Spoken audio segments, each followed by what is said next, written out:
Tirik kitob.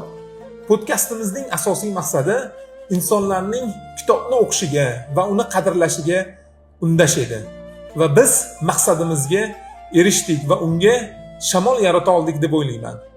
İnsonlardan iltimos qilib so'rardimki, bu shamolni to'xtatish emas, uni kuchliroq va balandroq esishiga yordam berishlarini so'rab qolardim. Shunday ekan, insonni shaxsiyatiga emas, balki-da u jamiyatda qo'shayotgan hissasi va roliga baho berishingizni istardim. Farzandlarimizni qo'liga kitob olishiga, izohlarda yuzlab, minglab insonlar yig'lab, shu inson deya men qo'limga kitob oldim deya so'zladimi? Demak, bu inson bu hayotdagi roli va vazifasini bajardi deb o'ylayman. Xatolar hammamizda bor. Xayrilla akani ijobiy taraflariga qarashinglarni istardim.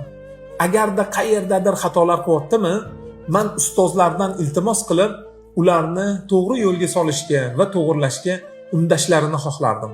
Albatta hayotni ijobiy va yorqin tarafida bo'lish zavqli, aksi esa azobli.